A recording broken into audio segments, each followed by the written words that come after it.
Yo, what's going on guys? My name's Jack. Welcome back to a brand new video. Today we're going to talk about 5 tips for beginners.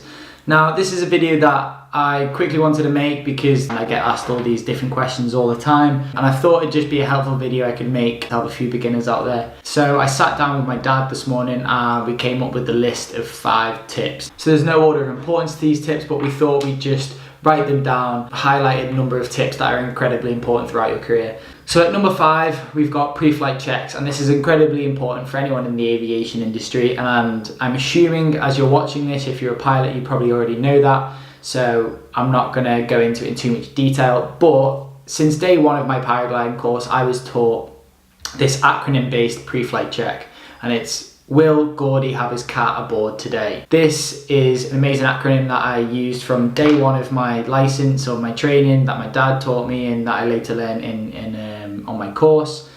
And 5 years on, I'm still going through this little acronym in my head. So, will Gordy have his cat aboard today? It stands for wind and weather, glider, helmet, harness, control lines, turn direction, and airspace. So I think by following this method and using the acronym, I don't think you're going to miss anything. There are so many accidents caused just by not following pre-flight checks, and if we can eliminate one accident just by making this video and making people aware of the acronym, then great. Now at number 4, we've got talk to and make as many friends as possible. Now I understand when you're going to a flying site for the first time, it can be quite intimidating. There are loads of pilots around probably talking in their own little groups, and it can be quite difficult to either get knowledge on the local weather or get knowledge about the flying site, but it's important to do so. What I'd stress is that when you get into paragliding or when you go to a new site, you try and make as many friends as possible, because when you're learning, it's really hard to deal with the weather and to know when it's flyable, when it's not flyable, and what sites to go to. Speaking to friends that are hopefully more experienced than yourself will get you in the air as much as possible, and they'll be able to give you some great information. Now coming in at number 3 is the kind of KISS, keep it simple, stupid method, and following your gut. So in paragliding, we've got so many different things going on, whether it's weather, equipment, lay of the land, all of that kind of stuff. It's really important that we just keep things simple. When I was beginning, my dad wouldn't let me carry a camera, just to keep things simple, because there's always another thing to worry about. So if you can avoid carrying loads of different pieces of equipment, then do so. Try not to carry loads of different equipment. That's going to take your mind off the actual task at hand. There's so many things to charge, radios, varios, various different GPSs, all that kind of stuff. Try not to add too many complications into your flying. In line with this kind of tip as well is following your gut. If you think there's something wrong or something not quite right, then trust your instinct and maybe don't go and fly. Remember, we'd much rather be on the ground wishing we were in the air than being in the air wishing we were on the ground. So if you feel like something's not quite right, perhaps don't go and fly. One thing I've learned from my dad is the Swiss cheese model. It basically is a risk assessment split up into multiple layers of Swiss cheese. Now that can be anything, whether it's weather, equipment, and so on and so forth. And if you have a hole in each layer of these risk assessments, whether that's you've forgotten your helmet, the wind and weather isn't quite right, or whatever it may be, if something isn't quite right and you've got a hole in each layer of this risk assessment, then once you get to about 3 holes in each layer, it's probably not going to end well. That is something I've always used, and I found it to be incredibly helpful over the years. But whatever method works for you, follow your gut. If something isn't quite right, maybe don't go and fly. Number 2, so when I was learning to fly, my dad always said to me, never be the first one to take off. So when I actually went to go paraglide on my own for the first time, I think I arrived at my local flying site at about 8 in the morning.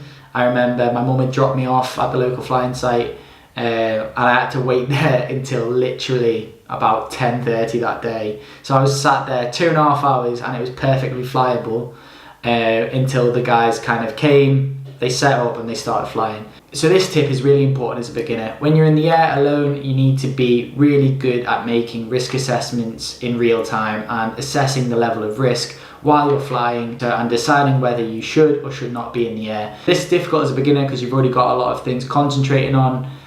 So I'd always recommend that as a beginner, you should not be the first one to take off. Wait for someone else to take off, hopefully someone more experienced that can fly around. They can radio in and tell you how the conditions are, and you can make your decision on wanting to fly or not.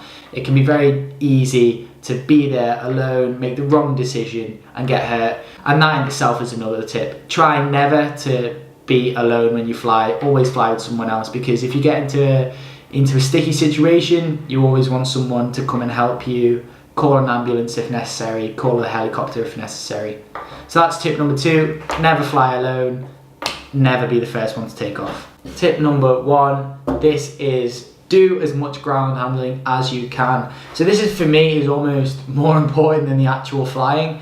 I was ground handling way before I actually started flying. That's down to my dad, because he wouldn't let me get in the air too early and too young, which was great in hindsight, but I hated it at the time.